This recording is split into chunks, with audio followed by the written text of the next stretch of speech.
Hello ladies and gentleman, आज हम बात करेंगे लुकिज्म के चैप्टर नंबर 598 के बारे में। और ये वाला चैप्टर सच में काफी ज्यादा मजेदार होने वाला है। पिछले चैप्टर के लास्ट में हमने देखा था जिनयोंग पार्क टॉम ली की यूनिक स्किल मनी डीमन माइजर को कॉपी करके मार देता है कौवे के ऊपर। लेकिन कौवा इसी का इंतजार कर रहा था क्योंकि वो इस चीज के लिए काफी पहले से तैयारी कर रहा था। इसलिए व्हाइट क्रो मनी डीमन माइजर को काउंटर करके जिनयोंग पार्क की गर्दन में चाकू मार देता है। कम से कम हमें पिछले चैप्टर में तो यही दिखाया गया था, बट रियलिटी कुछ अलग है क्योंकि जिनयोंग ने यामाजाकी शिनगन को कॉपी करके वो चाकू अपने हाथ से रोक लिया है, भले ही वो चाकू उसके हाथ के आर पार हो चुका है। ये देख के डैनियल हैरान है और जिनयोंग कौवे को कहता है, तो तू मेरा इंतजार कर रहा था कब मैं टॉम ली को कॉपी करूं, लेकिन तुझे पता है मैं अपने दिमाग का भी इस्तेमाल कर सकता हूँ साले कौवे। कौवा जिनयोंग के हाथ से चाकू खींच के पीछे हो जाता है और कहता है, अफसोस ये काम नहीं आया। मैंने ये टेक्निक टॉम ली के लिए बनाई थी, लेकिन ये तेरे ऊपर अच्छे से काम नहीं करी मिरर किंग। जिनयोंग देखता है उसके हाथ से खून बह रहा है, इसलिए कौवे को कहता है,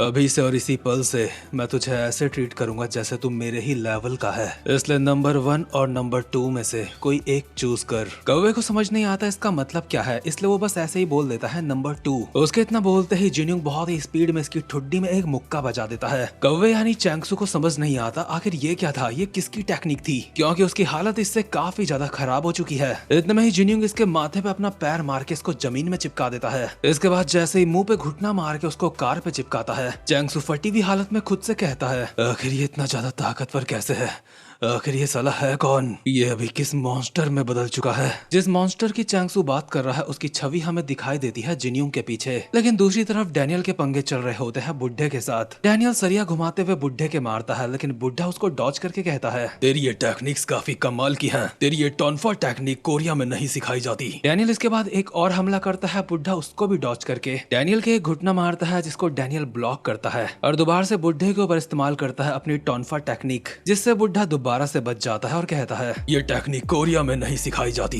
इससे मुझे जापान के यामाजाकी की स्मेल आ रही है। और डैनियल के दोबारा से एक पंच मार देता है, जिसे डैनियल बहुत ही मुश्किल से ब्लॉक करता है, बट बुड्ढा कहता है, अगर बात सिखाने की आती है तो मुझे अपने पे पूरा यकीन है, लेकिन मैं भी ऐसी बेहतर टेक्निक्स को सिखा नहीं सकता हूँ, लेकिन फिर भी डैनियल पार्क तुझे मुझे इतने हल्के में नहीं लेना चाहिए। और बुड्ढा डैनियल के डिफेंस को तोड़ते हुए उसकी छाती में खतरनाक सा मुक्का बजा देता है, जिससे डैनियल की हालत खराब हो जाती है और अपने मन में कहता है, ये काफी ज्यादा ताकतवर है। बुड्ढा डैनियल के एक और पंच मारता है, जिसे डैनियल ब्लॉक कर लेता है, बट बुड्ढा कहता है, मैं अब बूढ़ा हो चुका हूँ, लेकिन तुझे पता है हमारी फाइट पहले यामाजाकी के साथ चला करती थी, सच तो यह है बूढ़ा होने की वजह से अब मैं पूरा हो चुका हूँ। और डैनियल ने जो डिफेंस करा था, बुड्ढा अपना सर डैनियल के डिफेंस में दे मारता है, जिससे डैनियल की सरिया उसी के मुंह पे जाके लगती है। डैनियल अपने मन में कहता है, ये सिर्फ ताकतवर नहीं बल्कि काफी ज्यादा स्किल्ड भी है अपने एक्सपीरियंस की वजह से, इससे अच्छी तरीके से पता है इसकी ताकत क्या है। इसके बाद हम एक पास्ट का सीन देखते हैं जहाँ पे चार्ल्स चोई इस बुड्ढे से मिलने आया था इसको अपने साथ मिलाने के लिए, लेकिन रियो बेग गन चार्ल्स चोई को कहता है, वापस चले जाओ,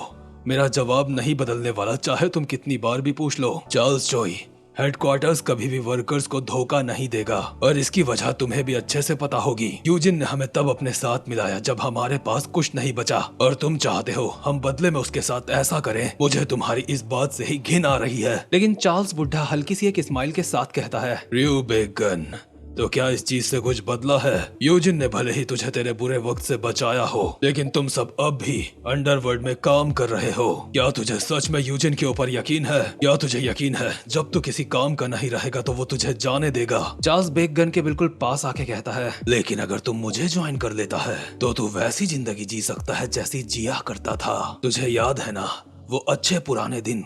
कहीं वक्त की वजह से तू भूल तो नहीं गया? तू वो इंसान है जिसकी ताकत को गैब्रियोंग किम ने भी पहचाना था। और हम एक पास्ट के सीन में देखते हैं बुड्ढे और बुड्ढे के साथ के बंदों को जिन्होंने जापान के याकुजास को मार के जमीन में गिराया होता है। ये बातें याद दिला के चार्ल्स इसको कहता है, मेरा यकीन कर, अगर तू मेरा साथ देता है तो वो दिन दोबारा से वापस आएंगे। तुम सब एक बार फिर से वो सब कुछ वापस हासिल कर पाओगे। इन यादों के साथ हम प्रेजेंट मोमेंट में आते हैं जहाँ पे बुड्ढे ने डैनियल के ऊपर मुक्कों की नॉन स्टॉप कॉम्बो चला दी होती है, जिससे डैनियल की हाथ की सरिया छूट जाती है और लगातार खून बहे जा रहा होता है। बुड्ढा एक फाइनल हमला मारते हुए कहता है, ये तेरा अंत है डैनियल पार्क। डैनियल के पंच पड़ते ही हमें फोर्स की वजह से पैदा हुई शॉक वेव्स दिखाई देती हैं, बट बुड्ढा हैरान होता है क्योंकि डैनियल ने ये हमला झेल लिया है और वो भी बिल्कुल पेचियन जो स्टाइल में। वैसे ऐसा वो गन यामाजाकी स्टाइल में भी किया करता है। इससे पहले कि बुढ़ा कुछ और समझ पाता। डैनियल पेचोन जो का डार्क क्रोकोडाइल पाम बेदर्दी से अपने दादा की उम्र के बुढ़े के छाती में मार देता है, लेकिन बुढ़ा भी ऐसा नहीं कि खांसता हुआ जमीन में लेट जाए। बुढ़े की मस्ती खत्म नहीं होती और वो डैनियल के एक और पंच बजा देता है, जिसे डैनियल पेचोन जो के स्टाइल में ही डॉच करता है और दोबारा से इस बुजुर्ग के पेट में डार्क क्रोकोडाइल व्हिरलविंड स्ट्राइक्स की बारिश कर देता है। लेकिन बुढ़े को मानना पड़ेगा, जहाँ इसकी उम्र के लोग घुटने के दर्द से परेशान रहते हैं, वहाँ बुढ़ा इतना दर्द झेल के भी डैनियल के एक रैप्टा घुमा देता है, जिससे डैनियल पेचोन जो के स्टाइल में ही बसता है। इससे बुढ़े के चेहरे में साफ निराशा नजर आती है। इतनी मेहनत करने के बावजूद भी कुछ नहीं हुआ, लेकिन बेरहम डैनियल जमीन में अपने पैर गड़ा के पेचोन जो स्टाइल में बुढ़े के खतरनाक सा हमला मारता है, जिससे बुढ़ा बेचारा पीछे वाली गाड़ी में जाके टकराता है। एक बुढ़े को इतनी बेरहमी से मारने के बाद डैनियल इस हमले का पोज भी देता है और इस हमले का नाम था dark crocodile unwavering body RAM. सोचो, जब डैनियल की माँ को पता चलेगा उसने जिस अपने 18-19 साल के बच्चे को पढ़ने के लिए भेजा है वो सड़कों में बूढ़े लोगों को कुत्ता बना के मार रहा है, तो डैनियल की माँ के दिल पे क्या बीतेगी। खैर गाइस, मजाक कर रहा हूँ, सीरियस मत ले लेना, ये बुढ़ा यही डिजर्व करता है। सच बताऊं तो इसकी ऐसी पेलम पाली देख के मुझे कुछ ज्यादा ही मजा आ रहा था। लेकिन रियू बेकगन इतनी ज्यादा मार खाने के बावजूद भी पूरी तरीके से जमीन में नहीं गिरा और कहता है, कुतिया के बच्चे, मैं बस तुझे नॉक करके अपने साथ लेके जाने वाला था। ये सुन के तो डैनियल की माँ भी इसके 2 रैप्टे मारती। बुढ़ा अपनी बात कंटिन्यू करता है, मैं तुझे नॉक करके अपने साथ लेके जाने की सोच रहा था, लेकिन अब तो अपनी लाइंस क्रॉस कर रहा है। बुढ़ा अपने मन में कहता है, अभी मैंने इसकी टेक्निक्स को याद कर लिया है, इसलिए मैं किसी न किसी तरीके से इसकी कमजोरी भी ढूंढ ही लूंगा। लेकिन इतने में ही बुढ़े को एहसास होता है यूजिन की तरफ बहुत ही तेजी से कुछ फेंका गया है, जो की एक कुल्हाड़ी होती है जो यूजिन के माथे पे जाके लगती है। यूजिन का चश्मा 2 हिस्सों में कट चुका है और माथे से खून निकल रहा है, बट ये कुल्हाड़ी अगर यूजिन के फुल फोर्स से पड़ती तो उसका सर अलग हो चुका होता, यानी कि 2 हिस्सों में। लेकिन उसके माथे में ये कुल्हाड़ी टच होते ही डैनियल ने ये कुल्हाड़ी पकड़ ली थी। डैनियल जंप करके आता है और ये कुल्हाड़ी लेके साइड में कूद जाता है। डैनियल ये कुल्हाड़ी देख के हैरान होता है और उसे अपने सामने और बुढ़े के बगल में दिखाई देता है गीटे किम, जिसने ये कुल्हाड़ी फेंकी है। डैनियल उसको देख के कहता है, क्या गीटे किम? गीटे किम आगे बढ़ते हुए कहता है, कितनी अजीब बात है, मेरा थ्रो काफी ज्यादा स्ट्रॉन्ग था।